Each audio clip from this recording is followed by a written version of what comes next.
Menurut saya sendiri, hukum dapat didefinisikan sebagai bentuk dari perantara sebagai cara untuk menegakkan keadilan bagi masyarakat dengan cara menetapkan sanksi.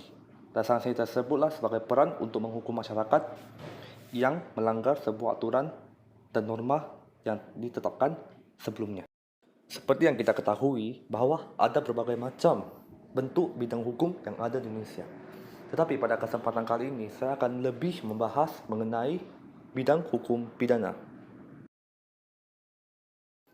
Hukum pidana adalah bagian dari keseluruhan hukum yang berlaku di suatu negara yang mengadakan dasar-dasar dan aturan-aturan untuk menentukan perbuatan-perbuatan mana yang tidak boleh dilakukan serta larangan dalam bentuk hukuman dan sanksi kepada orang yang melanggarkan norma tersebut. 1. Asas hukum pada hukum pidana.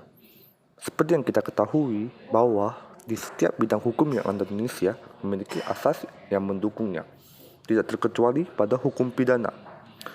Berikut adalah beberapa asas hukum pidana yang terkenal di antaranya. 1. Asas legalitas. Asas ini berkaitan dengan seseorang yang tidak dapat dikenakan suatu sanksi pidana selama tindak kejahatannya yang dilakukan itu tidak terdapat dalam KUHP atau biasa disebut dengan Kitab Undang-Undang Hukum Pidana. Sebagaimana dia dijelaskan pasal 1 ayat 1 berbunyi, tidak ada perbuatan apapun yang didapat dipidana kecuali atas kekuatan aturan pidana perundang-undangan yang sudah dicantumkan. 2. Asas teritorialitas. Asas ini sebenarnya berlaku pada hukum internasional karena asas ini sangat penting untuk menghukum semua orang yang berada di Indonesia yang melakukan tindak pidana yang dilakukan oleh orang tersebut baik dilakukan di Indonesia maupun di luar. Akan tetapi asas ini berisi asas positif yang di mana tempat berlaku seorang pidana itu berdiam diri. Sebagaimana dijelaskan pada pasal 2 KUHP berbunyi, ketentuan pidana dalam perundang-undangan Indonesia diterapkan bagi setiap orang melakukan tindak pidana di Indonesia. Dan dalam pasal 3 KUHP yang berbunyi, ketentuan pidana dalam perundang-undangan Indonesia berlaku bagi setiap orang yang di luar wilayah Indonesia melakukan tindak pidana di dalam kendaraan air atau pesawat Indonesia.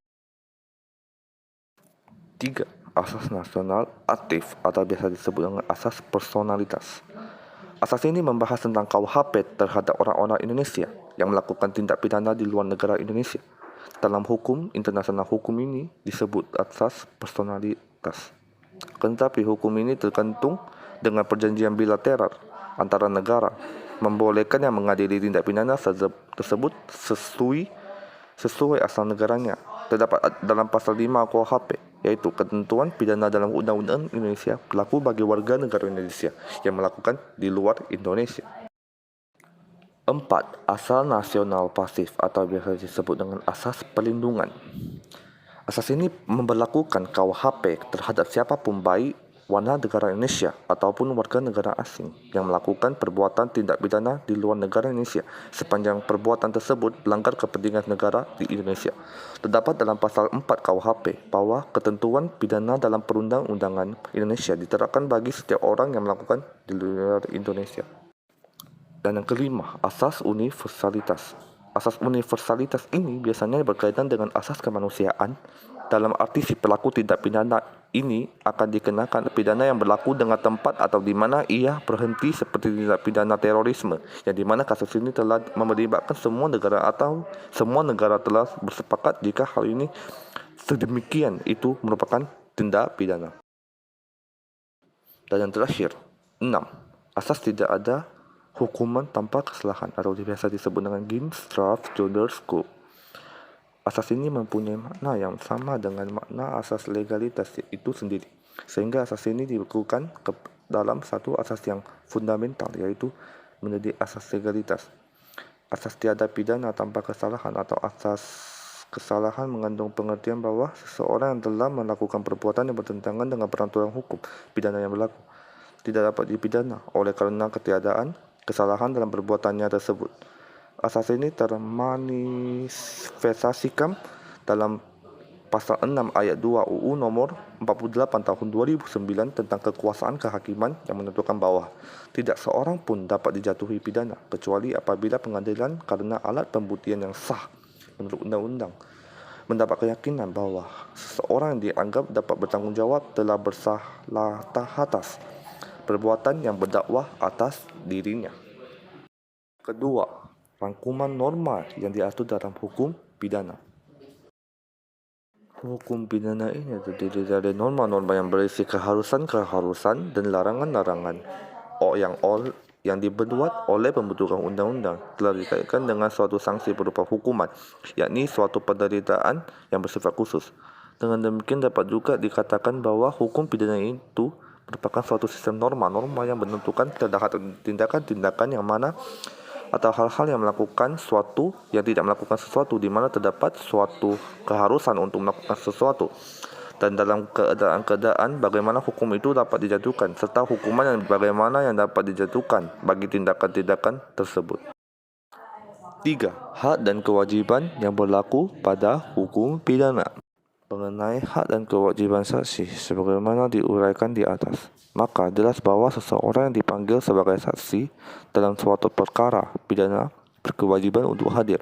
Hal ini juga dapat dilihat dalam pasal 112 ayat 1 KUHP. 1. Sebelum memberikan keterangan, saksi wajib mengucapkan sumpah atau janji menurut cara agamanya masing-masing bahwa ia akan memberikan keterangan yang sebenarnya dan tidak lain daripada yang sebenarnya, yang tercantum pada pasal 160 ayat 3 KUHP. 2. Saksi wajib untuk tetap hadir di sidang setelah memberikan keterangannya, yang tercantum pada pasal 167 KUHP. 3. Para saksi dilarang untuk bercakap-cakap, yang dicantum pada pasal 167 ayat 3 KUHP. Berikut adalah hak dari saksi antara lain. 1. Dipanggil sebagai saksi oleh penyidik dengan surat panggilan yang sah serta berhak diberitahukan alasan pemanggilan tersebut atau ditentukan dalam pasal 112 ayat 1 KUHP. 2. Berhak untuk dilakukan pemeriksaan di tempat kediamannya jika memang saksi dapat memberikan alasan yang patut dan wajar bahwa ia tidak dapat datang kepada penyidik atau ditentukan dalam pasal 113 KUHP. 3. Berhak untuk memberikan keterangan tanpa tekanan dari siapapun atau dalam bentuk apapun atau ditentukan dengan pasal 111 1 KUHP. 4. Saksi berhak menolak menandatangani berita acara yang memuat keterangannya dengan memberikan alasan yang kuat atau ditentukan dalam pasal 118 KUHP. 5. Berhak untuk tidak diajukan pertanyaan yang menjerat kepada saksi atau ditentukan dalam pasal 166 KUHP. 6. Berhak atas juru bahasa jika saksi tidak paham bahasa Indonesia atau ditentukan pada pasal 177 ayat 1 KUHP. 7. Berhak atas seseorang penerjemah jika saksi tersebut bisu atau tuli serta tidak dapat menulis atau ditentukan dalam pasal 178 ayat 1 KUHP.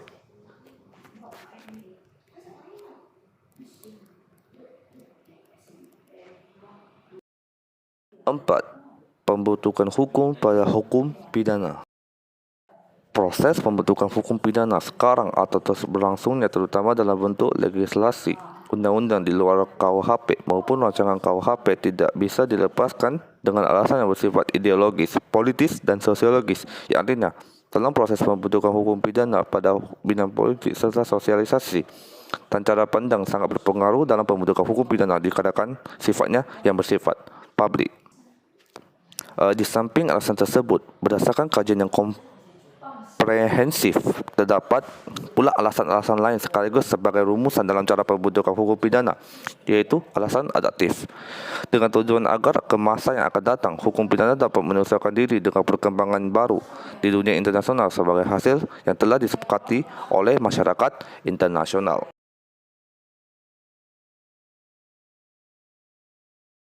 Menurut Joseph Goldstein dalam bukunya Deliana Santi yang berjudul Konsep Penegakan Hukum, yang membedakan penegakan hukum pidana menjadi 3 bagian, yaitu 1. Total enforcement, yaitu ruang lingkup penegakan hukum pidana sebagaimana yang dirumuskan oleh hukum pidana substansif atau substantive law of crime.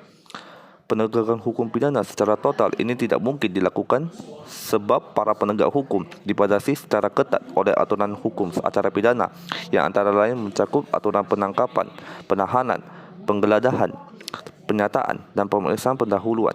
Hukum pidana substansif sendiri memberikan batasan-batasan masanya yang dibutuhkan aduan terlebih dahulu sebagai syarat penutupan pada detik-detik aduan atau biasa disebut dengan class C.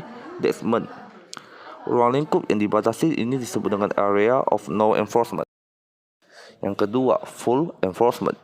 Setelah ruang lingkup penegakan hukum pidana yang bersifat total tersebut dikurangi area of no enforcement.